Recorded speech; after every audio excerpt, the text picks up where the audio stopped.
আসসালামু আলাইকুম। আমাদের পেশেন্ট রেবেকা, উনি আমাদের নওগাঁ চেম্বারের পেশেন্ট। উনি আমাদের কাছে এসেছিলেন 9 জানুয়ারিতে। আজকে 23শে জানুয়ারি, 2 সপ্তাহ পরে। তো উনি যখন প্রথম এসেছিলেন তখন ওনার কমপ্লেন ছিল হচ্ছে ওনার 2 হাতের এবং পায়ের যে ছোট ছোট জয়েন্টগুলো রয়েছে এই জয়েন্টগুলোতে প্রচণ্ড ব্যথা এবং ফুলে ওঠে এবং সকালবেলা এটা বাড়ে। হাঁটু ব্যথাও আছে, মেইনলি বাম সাইডে, এবং কোমরে ব্যথা আছে। তো এরপরে আমরা ওনার ক্লিনিক্যাল এক্সামিনেশান করি। ক্লিনিক্যাল এক্সামিনেশনের পরে ইনভেস্টিগেশন করি। তো এর আগে তো এটার জন্য চিকিৎসা নিয়েছেন তো, না?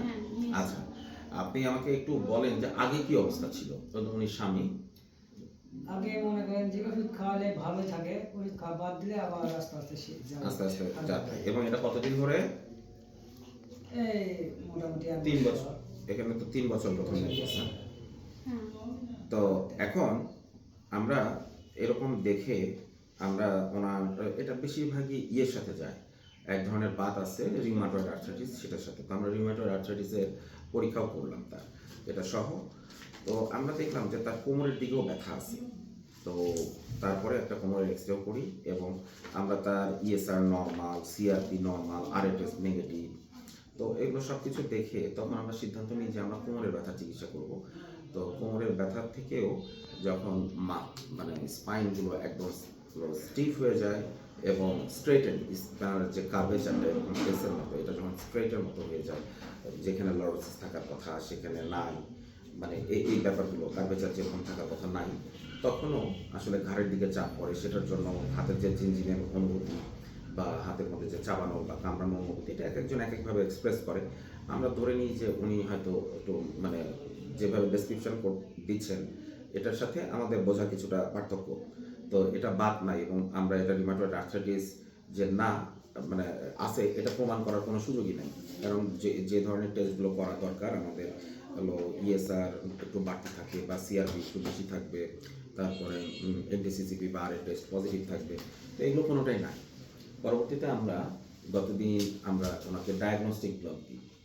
তো ডায়াগনস্টিক ব্লক দেওয়ার পরে আজকে উনি 14 দিন পরে এসেছেন আমাদের এখানে থেরাপিউটিক ইন্টারভেনশনের জন্য।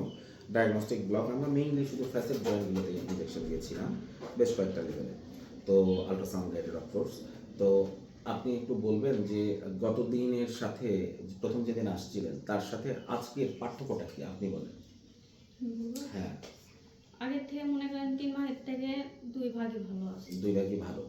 আপনার আগে কি কি করতে অসুবিধা হচ্ছিল এখন, এবং কি কি অসুবিধা হচ্ছিল, এখন কি অবস্থা?